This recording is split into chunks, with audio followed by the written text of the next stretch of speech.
Our discussion of dynamics of personal relationships introduced us to the factors that influence the formation of our relationships. One type of relationship that everyone has is a friendship. We probably also realize that not all friendships are equal or the same.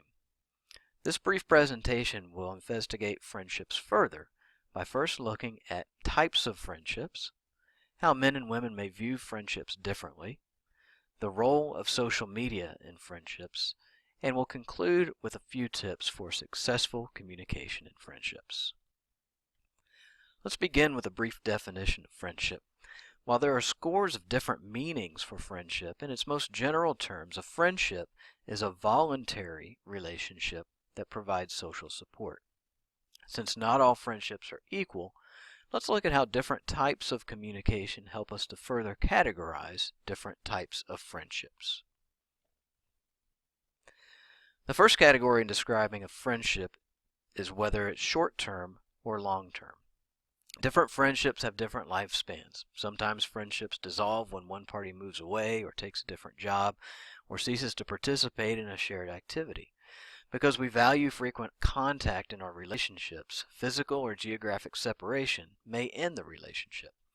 Recently, however, technology and digital communication have reduced the chance that physical distance will end a friendship. Friendships may also end because of changes or differences in values. The next type of friendship is task or maintenance oriented. This means, is the relationship defined more by doing things together or shared activities, or is it defined more by social support? Of course, many friendships will have a balance of these two.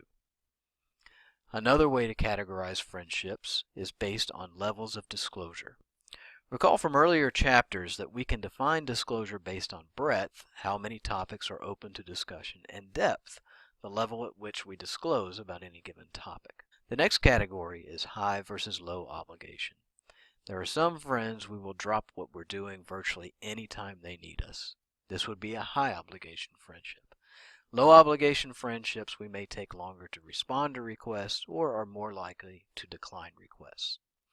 The final element in categorizing friendship is frequent versus infrequent contact. This is self-explanatory as it relates to how often we communicate or interact with others.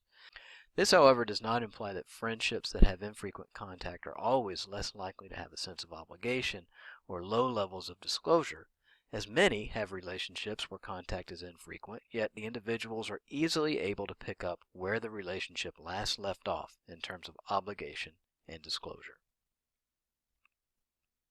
Now that we have a means for categorizing different friendships, let's investigate how gender may influence friendships.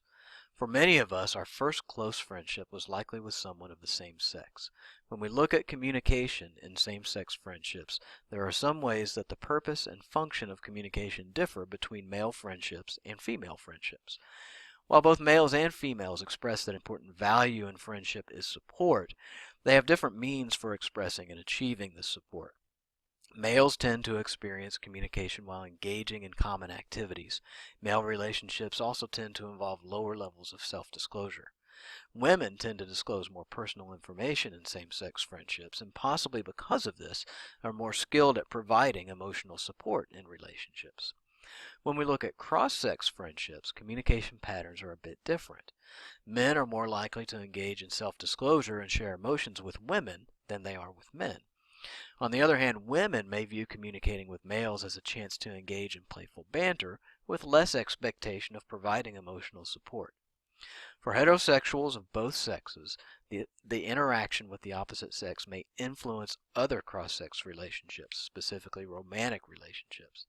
In addition, cross-sex relationships often create situations where one or both partners must address the question of the relationship moving from friendship to romance. Recently, researchers have begun to study a type of relationship that lies somewhere between a friendship and a romantic relationship. These are classified as friends with benefits and refers to friendships that include sexual activity with the assumption of no strings attached. Perceptions of such relationships differ, with men focused more on the benefits portion and women focused more on the friendship portion. Also interestingly, according to research by Bisson and Levine, Men and women in friends with benefits relationships spend little time engaging in communication that directly addresses the relationship itself. Another newer development in friendship research is the influence of social media and the potential redefinition of what it means to be a friend. If you use Facebook, are all of your Facebook friends also friends in real life? For most of us, the answer to this is no, but we use the same term, friend, to refer to both social media contacts and real-life friends.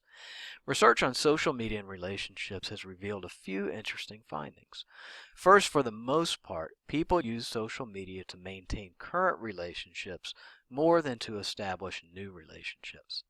Also, what does the size of your social network say about you? Well, it may be an indicator of your age, as 18 to 29-year-olds tend to have larger social networks, indicated by more Facebook friends. Also, people with low numbers of Facebook friends may be labeled as less social or unfriendly.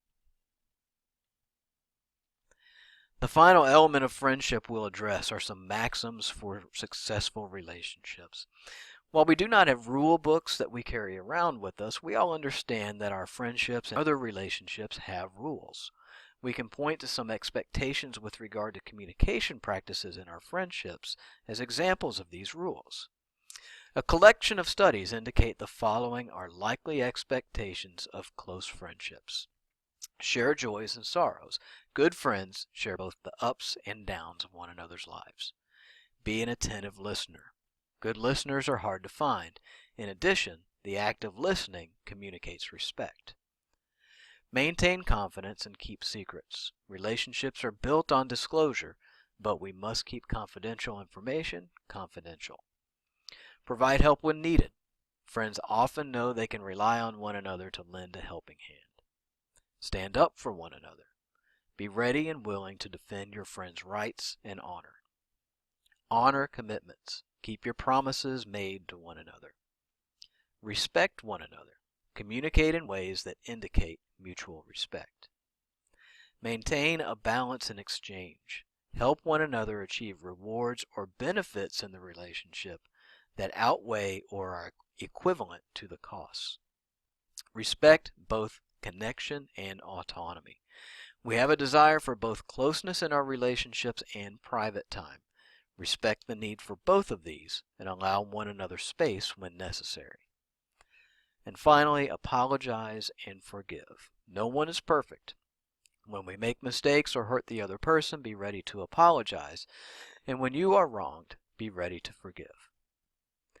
Again, many of these ideas may seem like common sense to most friendships, but we often can gauge the success of friendships or point to failures in friendships based on how well we uphold these unwritten rules. As you can see, friendships are important. They help to fulfill our ego and identity needs and also aid us in fulfilling social needs. In addition, friendships can take many forms and may differ based on whether they are same-sex or cross-sex relationships. Our society is still in the process of adapting to the roles of social media in friendships. And finally, it's important to be aware of the basic expectations or rules of successful friendship relationships.